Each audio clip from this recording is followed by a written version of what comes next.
Dude, use your arms, use your legs. Yeah!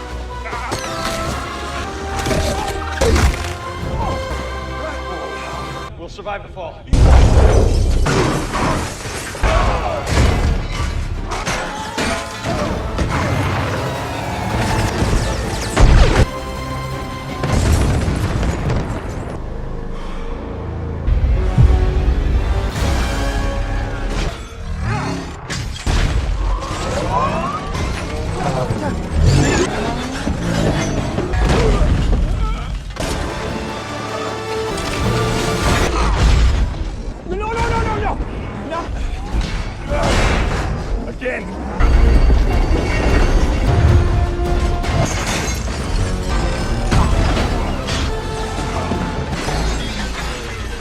Last.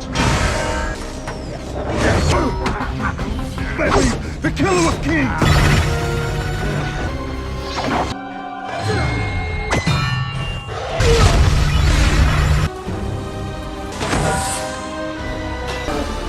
Put him down!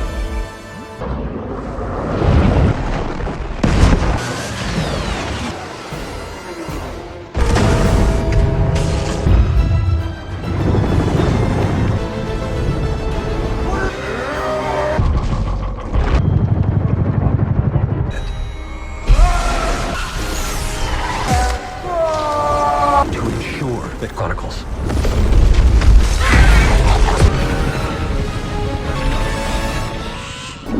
Captain, we have...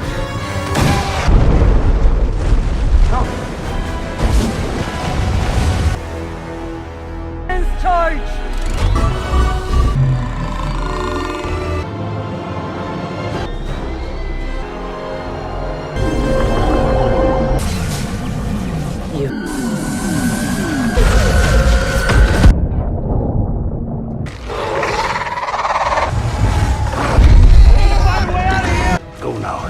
Save the pointless worms!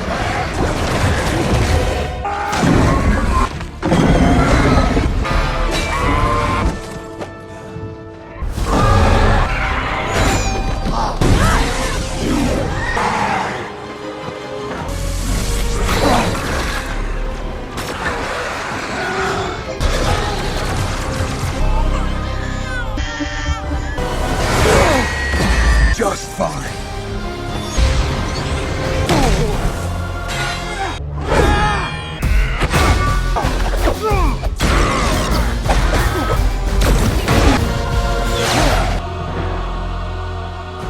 And wielding. Free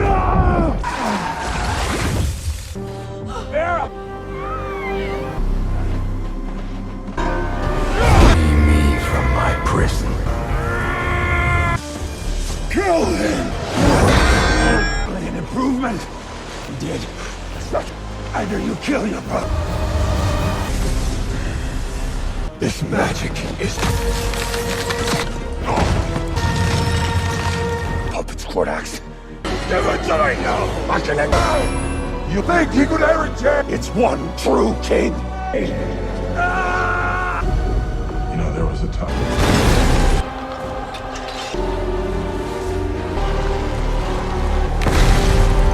I have waited countless...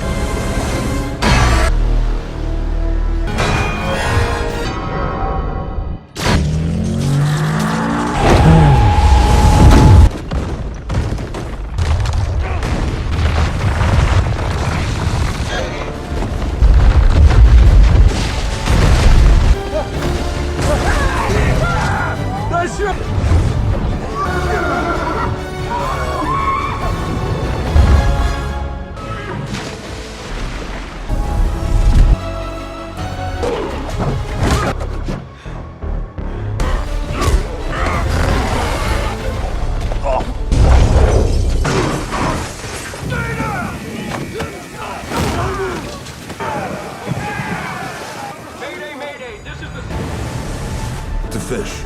That's all I need to lift. Joke, but I don't care. And that... Those... I think I broke my ankle!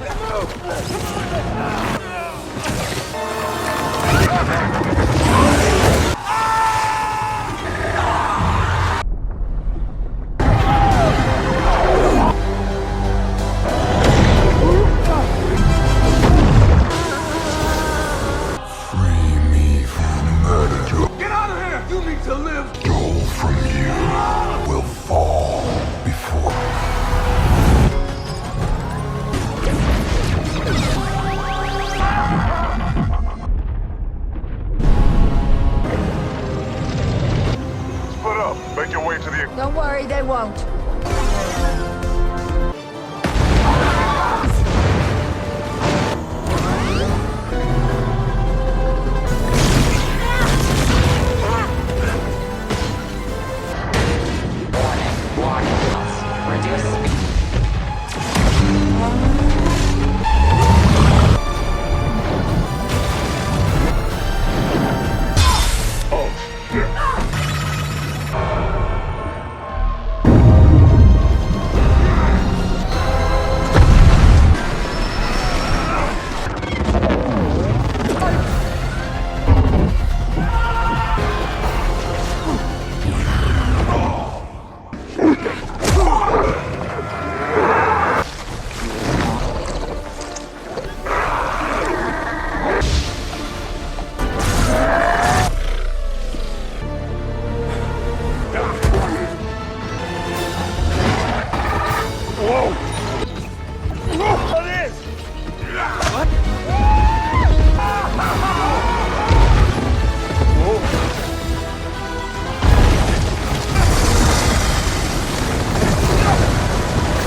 Hey guys, today we're diving deep into the kelp forest of Aquaman and the Lost Kingdom, the aquatic adventure that splashes onto our screens.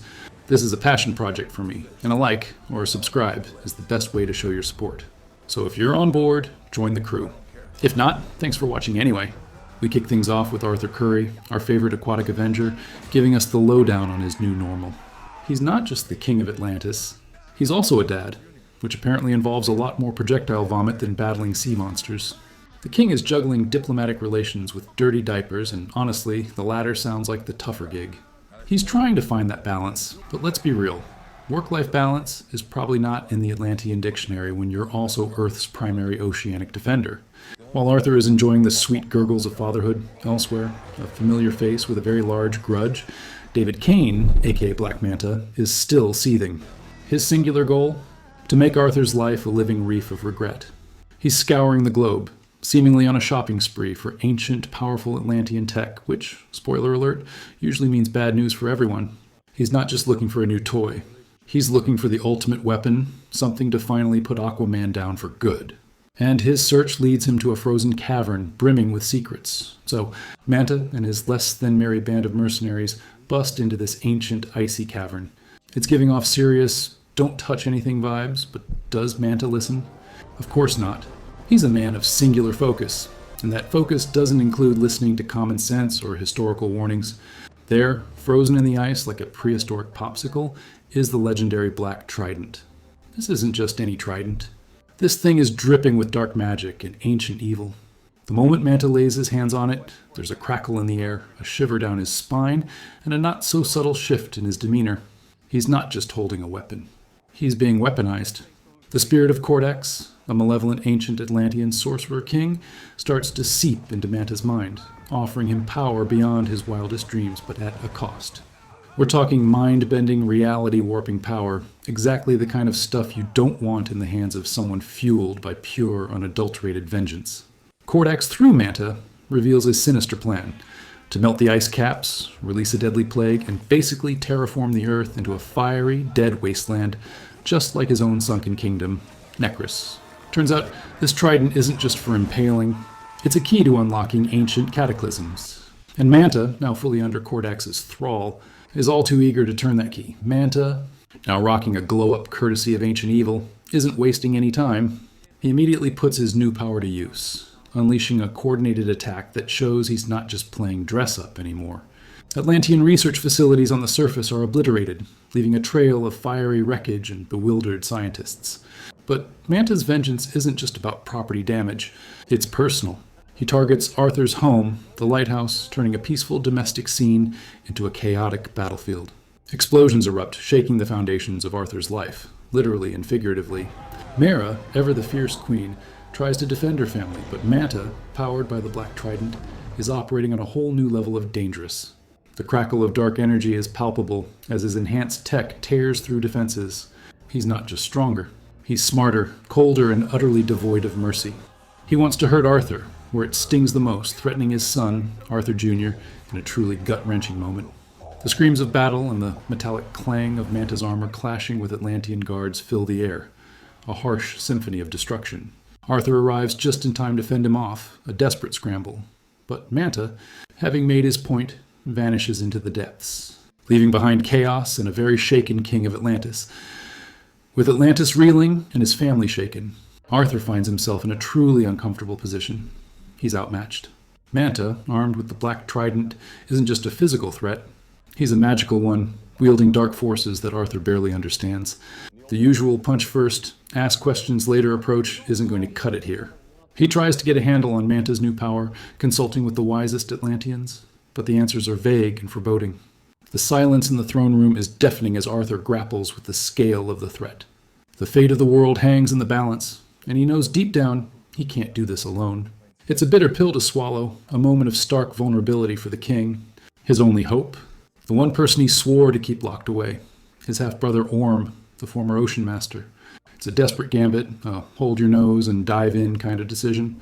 Orm, after all, knows the ancient ways, the forbidden lore, and possibly how to combat such dark magic. It's the ultimate enemy of my enemy is my potential frenemy scenario, and Arthur, with a heavy sigh, prepares for a prison break of epic proportions. So, Arthur and his delightful dad, Thomas Curry, head out into the scorching desert. Not for a picnic, but for a prison break. Talk about a family outing. Orm is chilling in a maximum security desert prison, which, let's be honest, sounds like a cruel and unusual punishment for a guy who breathes water. The sound of crunching sand under their feet is a stark contrast to the usual ocean currents. When they finally bust through, they find Orm looking, well, let's just say he's less ocean master and more sun-baked sea cucumber. He's scruffy, a bit bewildered, and utterly unimpressed by Arthur's sudden plea for help. There's some classic sibling bickering, a few sarcastic jabs, and a healthy dose of, I told you so from Orm. Arthur, for his part, has to swallow his pride, which is a surprisingly tough feat for a king who can lift a submarine. The air is thick with the dust of the desert and the tension between the brothers. Eventually, after much convincing and perhaps the promise of some actual seafood, Orm grudgingly agrees. It's not a heartfelt reunion, more like a forced alliance, but hey, when the world's about to end, you don't pick your battles, you pick your reluctant travel companions. The desert winds whip around them as they make their escape, a strange beginning to an even stranger partnership. With Orm reluctantly on board, the aquatic duo embarks on their quest. Their first mode of transport? A ridiculously cramped submersible, because nothing fosters brotherly love like being crammed into a tin can underwater. The dialogue is snappy, full of witty jabs and eye rolls, highlighting their vastly different personalities. Arthur, the laid-back brawler, and Orm, the uptight royal, are like chalk and, well, less chalk. There's a particular scene where Arthur tries to feed Orm a rotten burger, an absolute classic older brother annoying younger brother move, and the audible groan from Orm is pure gold. Amidst the banter, they navigate treacherous underwater currents, the whooshing sound of the water against the hull a constant reminder of their perilous journey. Meanwhile, Black Manta isn't idly polishing his Black Trident. He's busy, shall we say, mining for an ancient, volatile substance called orichalcum, which, if you're not an ancient Atlantean sorcerer, sounds suspiciously like plot device that causes massive explosions. He's basically turning parts of the ocean into a fiery furnace, creating an unholy amount of greenhouse gases. Because why just destroy Atlantis when you can destroy the entire planet? His plan is coming together, fueled by Cordax's malevolent influence and a whole lot of this dangerous, glowing rock. Their journey eventually leads them to the fabled, and frankly, utterly creepy, sunken kingdom of Necrus. This isn't your vibrant Little Mermaid Atlantis. This is more like a haunted house underwater. The visual cue of their submersible slowly approaching those ominous, dark gates is chilling. It's a place where the water itself feels heavy with history and despair. The air, or rather, the water, is thick with a sense of dread. The silence is profound, broken only by the faint hum of their submersible and the distant, unsettling groans of unseen creatures. And speaking of unseen creatures, Necrus is guarded by the undead mutated remnants of Cordax's army, who clearly didn't get the memo about staying dead. These aren't your typical zombies. They're grotesque, aquatic horrors, lurching and clawing their way through the darkness. The crackle of their decaying bodies moving through the water is enough to make anyone's skin crawl. Arthur and Orm find themselves battling these ancient horrors, the metallic clang of their tridents against the decaying bodies echoing through the ruins. It's a brutal reminder of Kordax's power and the horrors he commanded. This isn't just a physical fight. It is a battle against the remnants of a forgotten empire, a place where evil still lingers like a bad smell. Venturing deeper into Necrus, past the ghoulish guardians, Arthur and Orm stumble upon the Atlantean equivalent of a history textbook. Ancient cave paintings and inscriptions that tell a truly grim tale. The visuals are striking, crude yet powerful depictions of a younger, more ambitious Kordax, a king who, in his thirst for power, forged the Black Trident. It wasn't just a fancy stick. It was a conduit for dark magic, created through blood ritual and a whole lot of hubris. The narration here paints a picture of a ruler spiraling into darkness, his kingdom consumed by the very power he sought to control. We learn about the plague, the Black Manta special of ancient times, a deadly disease that turned his people into the very undead horrors Arthur and Orm just fought. The sound of their footsteps echoing in the cavern adds to the gravity of the revelation. Kordax became a vengeful spirit, tethered to the trident, waiting for a host, a puppet to fulfill his genocidal ambitions.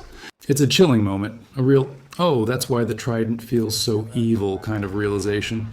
This isn't just Manta's revenge anymore.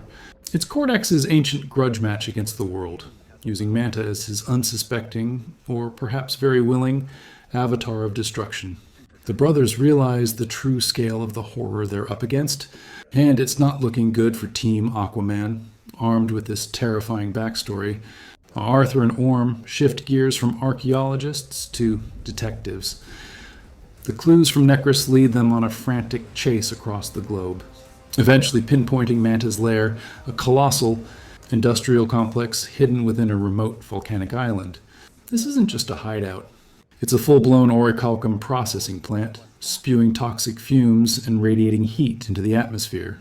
The sheer scale of Manta's operation is horrifying. We see massive machinery turning, the air thick with the smell of scorched earth and metallic tang.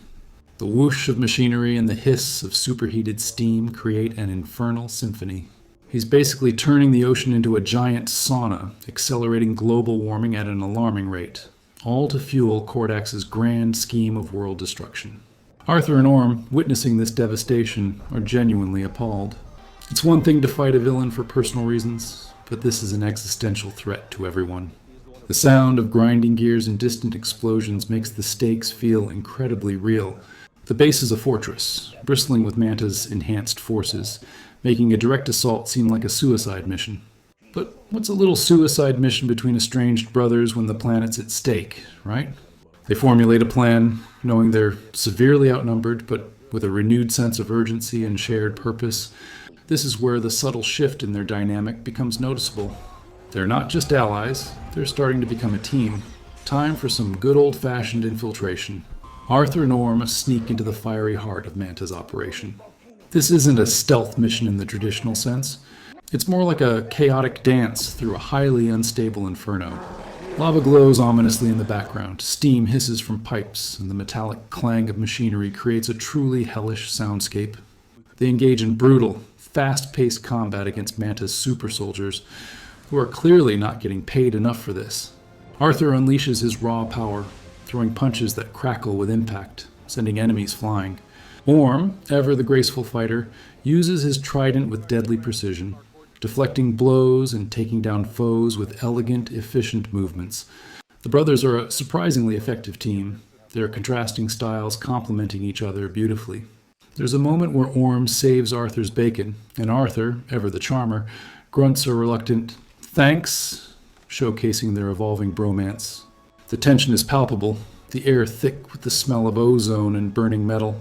They cut a path of destruction through this facility, a symphony of punches, blaster fire, and the occasional sarcastic comment from Orm about Arthur's unrefined fighting style. Finally, they come face to face with Manta, now fully embracing his role as Kordax's puppet, his eyes glowing with dark power, the Black Trident pulsating in his hand, ready for the main event, and so the clash of the Titans begins. Arthur and Orm against a supercharged Black Manta, who's basically a living, breathing power outlet for ancient evil. The sounds of battle are deafening, the crackle of Kordax's dark energy blasting from the Black Trident, the metallic clang of Arthur's trident deflecting blows, the splash of displaced water from powerful impacts. Manta isn't just fighting with his usual tech. He's conjuring dark energy blasts, manipulating the very environment, turning the industrial plant into his personal playground of pain. He creates massive tremors, sends debris flying, and even summons shadowy, ethereal projections to attack. It's a relentless assault. Arthur, with his raw strength, tries to overpower him, but Manta's speed and magical abilities make him incredibly elusive.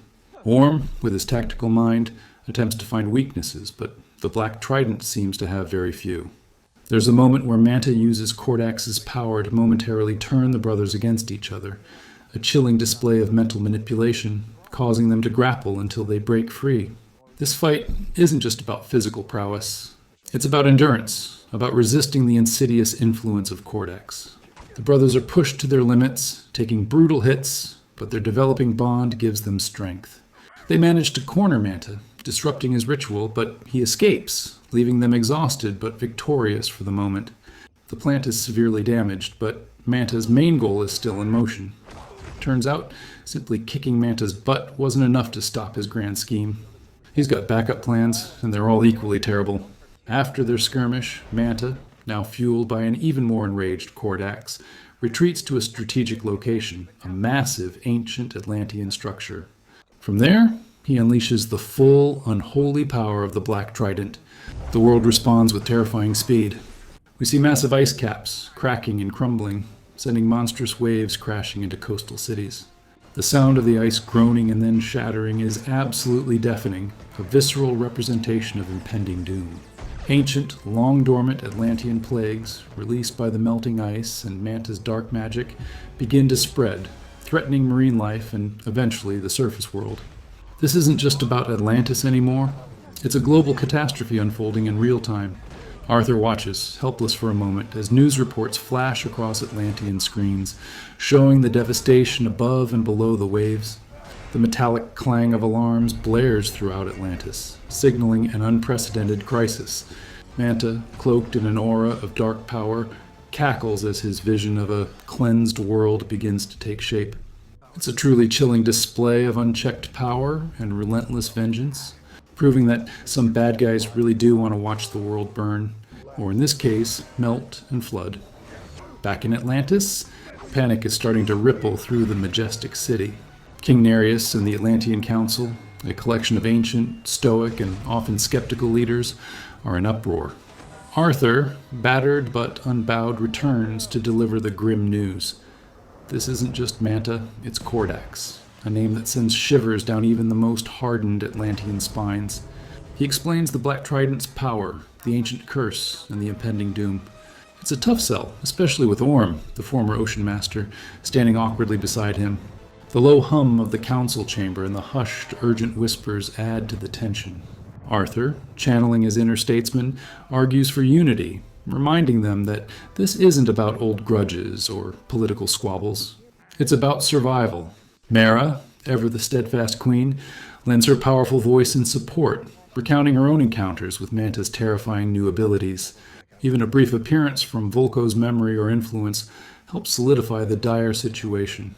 It's a moment of fragile hope, a crack in the ancient protocols, as the various Atlantean kingdoms realize that their very existence hinges on them working together. The sound of their tridents being ceremoniously lowered signifies a reluctant truce, a unified front against a common, world-ending enemy. This isn't just a physical battle. It's a battle for the soul of Atlantis, and indeed, with the Atlantean kingdoms finally united, the grand naval battle begins. A massive armada, a truly spectacular sight, featuring ships and warriors from all 7 kingdoms, converges on the locus of Kordax's unleashed power. The whoosh of countless Atlantean vessels cutting through the water is an awe-inspiring sound. Arthur, Mara, and Orm lead the charge, a formidable trio, each bringing their unique strengths to the fray. Their mission: stop Manta's ritual, contain the plague, and save the freaking world. They crash headlong into Manta's dark army, a terrifying force augmented by Kordax's shadowy magic. The water itself seems to boil with energy as the two sides clash. The metallic clang of tridents, the crackle of energy blasts, and the roars of battle create a deafening cacophony. This isn't just a skirmish. It's an all-out war. Environmental chaos reigns supreme around them. Massive tidal waves, crumbling ice, and ominous green energy pulsating from the ground. It's a race against time, with the fate of two worlds hanging in the balance. Arthur, with a powerful roar, plunges into the thick of it, his heart pounding like a war drum, knowing that this is the moment everything changes. Orm, surprisingly, fights with a renewed purpose, protecting his brother's flank, their rivalry momentarily forgotten in the face of annihilation. Mira, a whirlwind of water manipulation, turns the tide, pun absolutely intended, against Manta's forces, showcasing her incredible power. The sounds of impact are continuous, a brutal symphony of a world under siege. The battle rages, but the real threat isn't Manta's army. It's Kordax himself.